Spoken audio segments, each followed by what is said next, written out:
No final de 1941, relatórios operacionais enviados por comandantes alemães na frente oriental alertavam que posições avançadas já não possuíam valor defensivo real diante da escassez de suprimentos e da pressão inimiga crescente.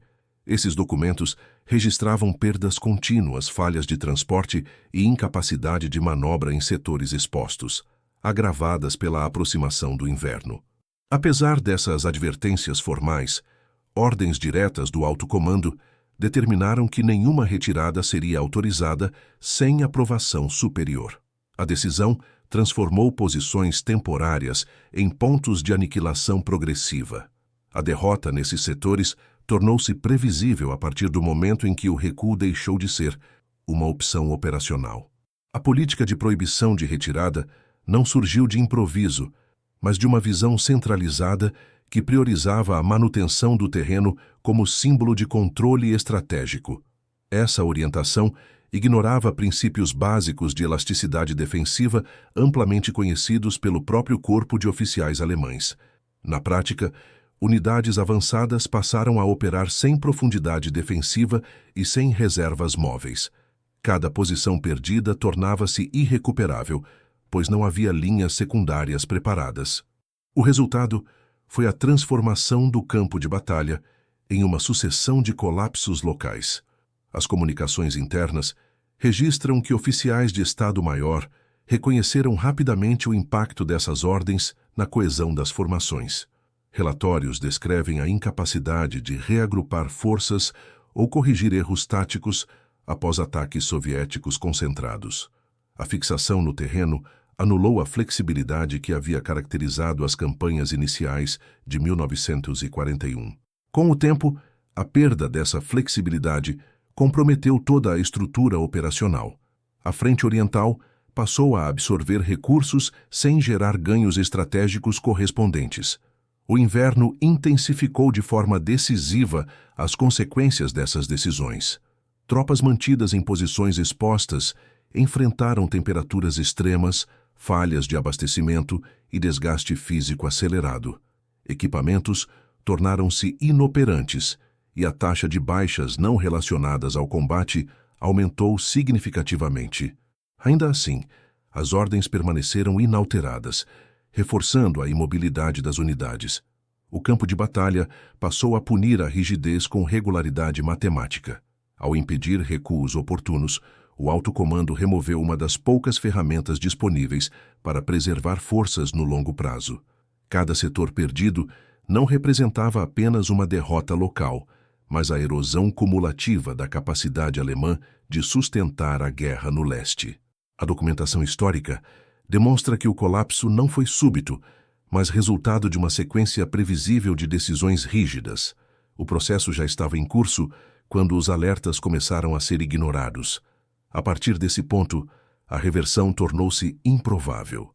A origem das ordens de proibição de recuo esteve ligada à percepção do alto comando alemão de que a perda de terreno teria efeitos psicológicos e políticos desproporcionais. Essa interpretação ganhou força após os avanços iniciais de 1941, quando a manutenção de posições passou a ser confundida com controle estratégico efetivo. Documentos do OKH indicam que a preocupação com a imagem de invencibilidade influenciou diretamente a formulação das diretivas operacionais. A avaliação do terreno e da situação logística foi subordinada à ideia de firmeza absoluta. Essa inversão de prioridades alterou profundamente a condução das operações no leste. No nível tático, comandantes de corpo e divisão passaram a operar com margens de decisão severamente reduzidas. Relatórios de situação descrevem pedidos formais de retirada para linhas mais curtas e defensáveis, frequentemente negados ou ignorados. A cadeia de comando tornou-se rígida, com autorização de movimento concentrada em níveis distantes do campo de batalha. Essa centralização atrasava respostas a ataques soviéticos coordenados. O tempo perdido em comunicações burocráticas custava posições e efetivos. A doutrina alemã anterior à guerra valorizava a flexibilidade, a manobra e a preservação da força de combate. Essas práticas haviam sido decisivas nas campanhas de 1939 e 1940. bem como nos primeiros meses da Operação Barbarossa. A imposição de ordens de não recuar representou uma ruptura com essa tradição operacional. Oficiais experientes registraram em diários e memorandos a incompatibilidade entre a diretriz superior e a realidade do fronte. A discrepância entre doutrina e prática tornou-se um fator estrutural de desgaste. A extensão das linhas alemãs agravou ainda mais os efeitos dessas ordens. Setores avançados dependiam de rotas de suprimento longas e vulneráveis, frequentemente interrompidas por ataques soviéticos e pelo clima. A impossibilidade de retração impedia o encurtamento dessas linhas e a reorganização logística. Unidades isoladas consumiam recursos sem possibilidade de reforço adequado. A rigidez transformava dificuldades temporárias em crises permanentes. Ao longo do segundo semestre de 1941, o acúmulo dessas decisões começou a produzir efeitos mensuráveis. A taxa de perdas aumentou, enquanto a capacidade de reposição diminuía progressivamente. Posições mantidas por ordem superior deixaram de oferecer vantagens táticas proporcionais ao custo humano e material. O terreno passou a ditar o ritmo do colapso e não o planejamento operacional. A estrutura de comando havia criado as condições para um desgaste irreversível. Durante o outono de 1941, a situação operacional na frente oriental começou a se deteriorar de forma sistemática, refletindo a incompatibilidade entre as ordens superiores e a realidade do terreno. As forças alemãs haviam avançado além de sua capacidade logística sustentável, com ferrovias insuficientes e estradas degradadas incapazes de manter o fluxo regular de suprimentos. Relatórios do Estado-Maior registraram atrasos crônicos no abastecimento de munição, combustível e equipamentos de inverno. Mesmo diante dessas limitações documentadas, as diretivas de manutenção de posições permaneceram inalteradas. A insistência em ocupar setores avançados ampliou a vulnerabilidade estrutural das unidades. A pressão exercida pelas contraofensivas soviéticas revelou de maneira clara os limites da política de não recuar. Ataques concentrados exploravam salientes expostos e flancos estendidos, forçando as formações alemãs a combater em condições de inferioridade material e numérica. A ausência de autorização para retração impedia a correção dessas falhas antes que se tornassem críticas. Registros de operações indicam que posições defensivas improvisadas eram mantidas até o esgotamento completo das tropas. O resultado foi a fragmentação progressiva da linha de frente. A degradação do comando e controle tornou-se um fator decisivo nesse período. As comunicações, já comprometidas pela distância e pelo clima, sofriam interrupções frequentes que dificultavam a coordenação entre unidades adjacentes. Sem liberdade de manobra, comandantes locais eram obrigados a manter posições, mesmo quando a ligação com os flancos havia sido rompida. Essa rigidez facilitava cercos parciais e isolamentos temporários. Cada isolamento exigia recursos adicionais para ser mantido, acelerando o desgaste geral. A chegada do inverno intensificou as consequências dessas decisões. Temperaturas extremas afetaram homens e equipamentos, reduzindo drasticamente a eficiência operacional. Veículos deixaram de funcionar, armas falharam e a mobilidade das tropas foi severamente limitada. A impossibilidade de recuar para áreas mais preparadas agravou o impacto das condições climáticas. O inverno transformou posições avançadas em pontos de estagnação e perda contínua. Ao final de 1941, a frente oriental já apresentava sinais claros de colapso localizado em diversos setores. As perdas acumuladas não eram compensadas por ganhos estratégicos equivalentes. A documentação histórica demonstra que a manutenção rígida do terreno consumiu forças que poderiam ter sido preservadas para operações futuras. O desgaste não foi resultado de um único revés, mas de uma sequência previsível de decisões inflexíveis. A estrutura operacional alemã entrou em 1942 profundamente comprometida. No início de 1942, o alto comando alemão manteve a política de rigidez operacional, mesmo diante das evidências acumuladas do inverno anterior. As diretrizes reafirmavam a necessidade de segurar posições avançadas consideradas politicamente sensíveis ou simbolicamente importantes. Essa avaliação desconsiderava relatórios que apontavam a perda de valor militar efetivo dessas áreas. A decisão reforçou a desconexão entre planejamento estratégico e execução no campo de batalha. O Comando Central insistia em estabilidade territorial onde ela já não era sustentável. As forças soviéticas aproveitaram essa inflexibilidade para concentrar esforços em setores previsíveis. A fixação alemã em manter salientes expostos facilitava a identificação de alvos prioritários para ataques de desgaste. Operações soviéticas exploravam a incapacidade alemã de realizar recuos elásticos ou redistribuições rápidas. Registros de combate indicam que a previsibilidade alemã reduziu sua capacidade de surpresa e manobra. A iniciativa operacional começou a mudar de forma gradual, porém constante. A estrutura logística alemã enfrentava um esgotamento crescente nesse período. A manutenção de posições isoladas exigia escoltas, transporte adicional e desvios de recursos que poderiam fortalecer setores críticos. Relatórios administrativos indicam que o consumo superava sistematicamente a reposição disponível. A impossibilidade de abandonar posições sem valor estratégico amplificava essa distorção logística. O sistema passou a operar em um estado permanente de déficit. No nível humano, os efeitos dessas decisões tornaram-se visíveis no moral e na capacidade de combate das tropas. Diários e relatórios médicos descrevem fadiga extrema, doenças relacionadas ao frio e redução da coesão das unidades. A ausência de perspectiva de retirada ou descanso agravava o desgaste psicológico.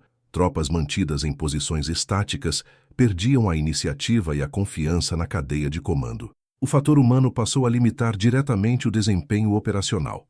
Ao longo da primavera de 1942, o acúmulo dessas pressões consolidou um padrão de colapso progressivo. Setores mantidos por ordem superior eram perdidos após combates prolongados, sem possibilidade de reorganização eficaz. Cada perda exigia improvisações defensivas em áreas igualmente vulneráveis. A política de não recuar transformou a defesa em uma sucessão de sacrifícios locais. O custo estratégico dessas decisões tornou-se cada vez mais evidente. A persistência das ordens de não recuar em 1942 esteve diretamente associada à centralização extrema do processo decisório no topo da hierarquia alemã. As avaliações estratégicas passaram a ser formuladas com base em mapas e relatórios resumidos, muitas vezes desatualizados em relação à situação real das unidades avançadas. Essa distância entre decisão e execução reduziu a capacidade de adaptação a mudanças rápidas no campo de batalha. Comandantes locais perderam autonomia para reagir a ameaças imediatas. A rigidez estrutural tornou-se uma característica permanente da condução da guerra no leste. As consequências dessa centralização foram especialmente visíveis em setores onde o terreno favorecia o atacante. Regiões abertas com poucas barreiras naturais exigiam elasticidade defensiva para evitar envolvimentos e cercos. A proibição de retirada impedia a aplicação desses princípios, expondo flancos e retaguardas. Relatórios operacionais indicam que unidades mantidas em tais áreas enfrentavam ataques repetidos sem possibilidade de reorganização. O terreno passou a amplificar os efeitos das decisões superiores. A coordenação entre diferentes ramos das Forças Armadas também foi prejudicada por essa política. A defesa de posições avançadas exigia apoio constante de artilharia, engenharia e transporte, recursos cada vez mais escassos. A prioridade dada a setores politicamente sensíveis desviava meios de áreas com maior relevância operacional. Essa redistribuição forçada criou desequilíbrios ao longo de toda a frente. O sistema defensivo perdeu coerência e profundidade. A incapacidade de abandonar posições comprometidas afetou diretamente a formação de reservas estratégicas. Tropas que poderiam ser retiradas para recomposição permaneciam engajadas até a exaustão. Isso reduziu a disponibilidade de forças para responder a ofensivas soviéticas em outros setores. A defesa alemã passou a operar sem margens de segurança. Cada crise local exigia soluções improvisadas e tardias.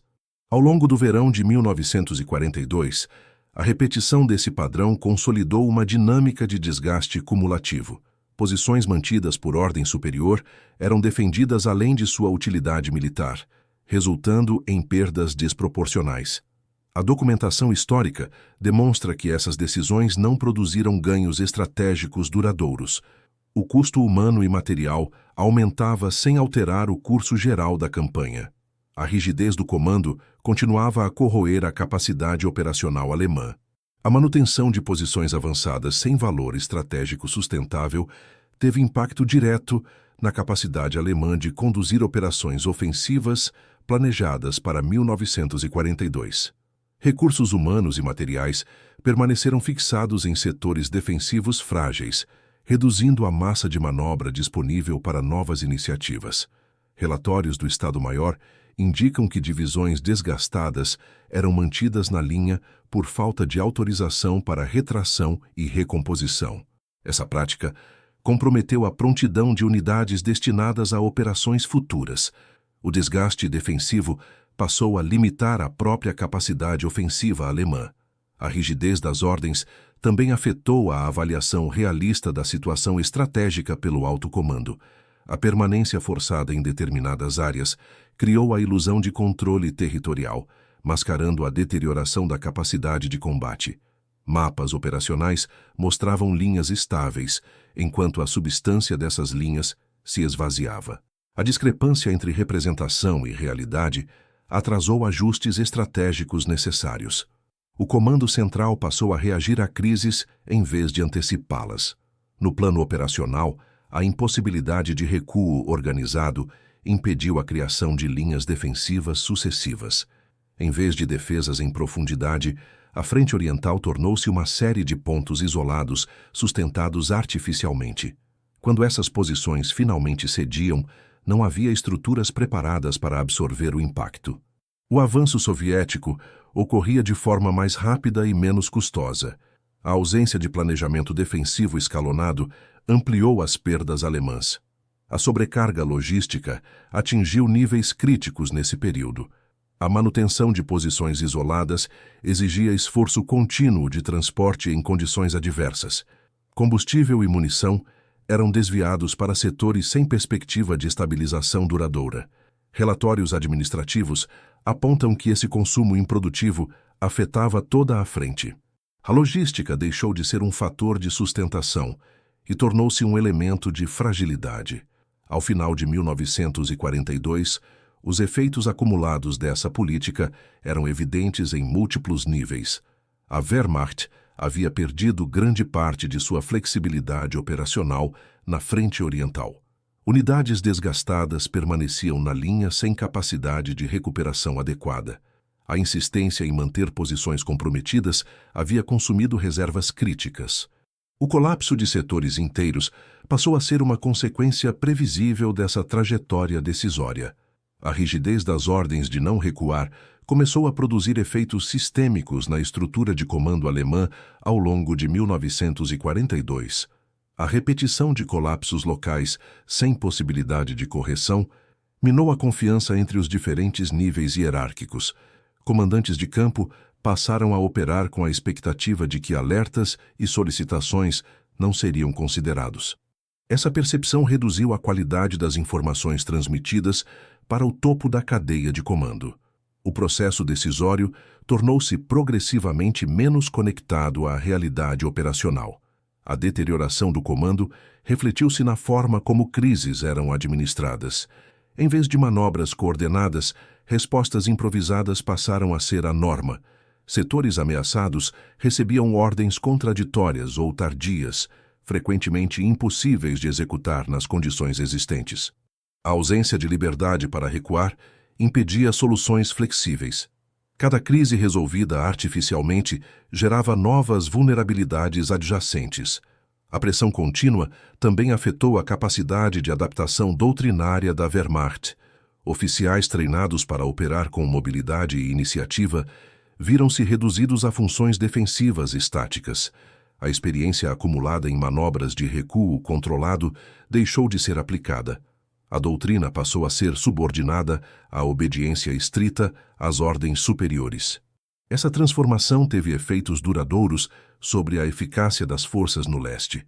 O impacto dessas decisões tornou-se evidente na comparação entre setores com maior e menor rigidez de comando. Onde algum grau de flexibilidade foi ocasionalmente tolerado, as perdas tenderam a ser menores e a reorganização mais eficaz. Em setores submetidos a proibições absolutas de retirada, o desgaste foi mais rápido e profundo. A documentação histórica aponta para essa correlação de forma consistente. A rigidez mostrou-se um multiplicador de perdas. Ao longo do segundo semestre de 1942, a Frente Oriental entrou em uma fase de desgaste estrutural irreversível. A combinação de ordens inflexíveis, pressão inimiga e limitações logísticas corroeu a capacidade alemã de sustentar posições avançadas. Cada nova ordem de permanência acelerava o esgotamento das forças disponíveis. O sistema defensivo operava sem reservas e sem profundidade. A trajetória rumo ao colapso tornava-se cada vez mais clara. A rigidez operacional imposta pelo alto comando alemão passou a influenciar diretamente o planejamento estratégico global da guerra no leste. A manutenção forçada de setores avançados consumia recursos que poderiam ser empregados na consolidação de linhas mais defensáveis. Essa distorção afetava a priorização de esforços entre diferentes frentes e grupos de exércitos. Relatórios estratégicos indicam que decisões de alocação passaram a ser tomadas para sustentar posições já comprometidas. O planejamento perdeu coerência em função de compromissos artificiais com o terreno. A incapacidade de recuar de forma ordenada também comprometeu a inteligência operacional. Informações provenientes do front eram filtradas ou suavizadas para evitar confrontar ordens superiores previamente estabelecidas. Essa prática reduziu a precisão das avaliações estratégicas realizadas em níveis mais altos. A discrepância entre o quadro informado e a realidade operacional aumentou progressivamente. O Comando Central passou a operar com uma compreensão incompleta da situação real. No campo de batalha, a previsibilidade das posições alemãs tornou-se um fator explorado sistematicamente pelas forças soviéticas. A fixação em determinados setores permitia o planejamento de ofensivas baseadas em desgaste contínuo. A ausência de manobras de retração dificultava a redistribuição de forças para conter essas ofensivas. Registros soviéticos indicam que a rigidez alemã facilitava a identificação de pontos de ruptura. A iniciativa operacional consolidava-se gradualmente do lado soviético. A pressão constante sobre unidades fixadas teve efeitos acumulativos sobre a estrutura material da Wehrmacht. Equipamentos danificados permaneciam em uso por falta de possibilidade de retirada para manutenção adequada. A reposição de material tornava-se irregular e insuficiente. Essa degradação técnica reduzia ainda mais a capacidade defensiva das posições mantidas. O desgaste material acompanhava o esgotamento humano. Ao final de 1942, a combinação desses fatores havia alterado de forma duradoura o equilíbrio operacional na frente oriental. A política de não recuar contribuiu para a perda da iniciativa estratégica alemã.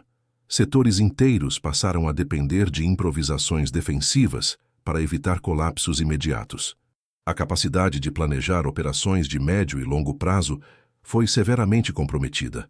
O sistema defensivo alemão operava em um estado de fragilidade permanente. A partir do final de 1942, as consequências acumuladas das ordens de não recuar tornaram-se impossíveis de serem ocultadas nos registros oficiais. Avaliações internas passaram a reconhecer que a manutenção de posições avançadas havia consumido forças sem produzir benefícios estratégicos proporcionais. A perda contínua de unidades experientes reduziu a qualidade média das formações restantes. O esgotamento estrutural afetava simultaneamente comando, logística e capacidade de combate. A política de rigidez havia produzido um desequilíbrio difícil de reverter.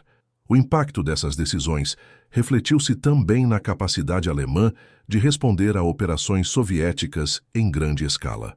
A ausência de reservas operacionais móveis limitava severamente qualquer tentativa de contenção eficaz. Setores ameaçados dependiam de reforços improvisados, deslocados tardiamente e sem coesão adequada.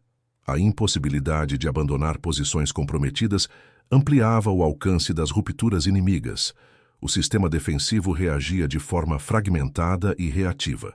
A experiência acumulada entre 1941 e 1942 demonstrou que a rigidez decisória eliminou uma das principais vantagens iniciais da Wehrmacht. A flexibilidade operacional, anteriormente central para o sucesso alemão, foi substituída por obediência estática ao terreno. Essa mudança alterou a dinâmica da guerra no leste de maneira estrutural. A iniciativa passou gradualmente para as forças soviéticas, que exploraram a previsibilidade alemã. O equilíbrio estratégico deslocou-se de forma duradoura. Os registros historiográficos indicam que tentativas posteriores de restaurar alguma flexibilidade ocorreram tarde demais. Em muitos setores, as perdas acumuladas já haviam reduzido a capacidade de recuperação. A rigidez inicial condicionou decisões futuras, criando um ciclo de respostas defensivas cada vez mais limitadas. A política de não recuar havia moldado o campo de batalha de forma irreversível. O custo dessas decisões tornou-se evidente apenas quando as alternativas já haviam se esgotado. Ao final desse período, a Frente Oriental apresentava uma configuração profundamente diferente daquela de 1941. A Wehrmacht operava sob constante pressão, sem reservas adequadas e com capacidade de manobra severamente reduzida. As ordens que buscavam preservar o terreno haviam, paradoxalmente, comprometido a própria sustentação da frente. A documentação histórica demonstra que o colapso não foi resultado de surpresa, mas de previsibilidade acumulada. A rigidez estratégica havia cumprido seu curso. A análise documental das ordens rígidas de não recuar, emitidas pelo alto comando alemão entre 1941 e 1942, revela um padrão decisório consistente e verificável. Essas diretivas priorizaram a manutenção simbólica do terreno em detrimento da realidade operacional registrada no campo de batalha. Relatórios diários e estudos posteriores demonstram que a perda de flexibilidade foi um fator central do desgaste progressivo. A rigidez não surgiu de falhas táticas isoladas, mas de escolhas estratégicas reiteradas. O colapso de posições avançadas foi a consequência direta desse processo. A documentação histórica confirma que alertas internos existiram em múltiplos níveis da cadeia de comando. Oficiais de Estado-Maior e comandantes de frente registraram de forma sistemática os riscos associados à manutenção de setores expostos. Essas advertências foram ignoradas ou subordinadas a decisões centralizadas. A previsibilidade das consequências estava registrada antes que elas se materializassem plenamente. A derrota nesses setores não foi inesperada. O impacto dessas ordens ultrapassou perdas locais e comprometeu a estrutura operacional da Wehrmacht na Frente Oriental. A ausência de recuos organizados impediu a formação de defesas em profundidade e o uso eficiente de reservas. A logística foi sobrecarregada e o fator humano sofreu desgaste contínuo. A iniciativa estratégica passou gradualmente para o adversário. O custo acumulado dessas decisões tornou-se irreversível ao longo de 1942. Do ponto de vista historiográfico, o episódio ilustra os limites da centralização extrema em guerras de grande escala. A substituição da avaliação técnica pela imposição política do terreno alterou a dinâmica operacional de forma estrutural. A Frente Oriental deixou de ser um espaço de manobra e tornou-se um campo de desgaste previsível. A rigidez decisória anulou vantagens conquistadas nos estágios iniciais da campanha. A documentação sustenta essa interpretação de forma consistente. Ao final, a política de proibição de recuo não preservou a frente, mas acelerou sua erosão. As posições mantidas sem valor estratégico sustentável consumiram forças que não puderam ser recuperadas. O colapso não foi resultado de um único erro, mas de uma sequência contínua de decisões verificáveis. A história registra esse período como um exemplo claro de como a inflexibilidade estratégica pode comprometer a condução de uma guerra inteira. O desfecho foi moldado muito antes de se tornar visível no campo de batalha.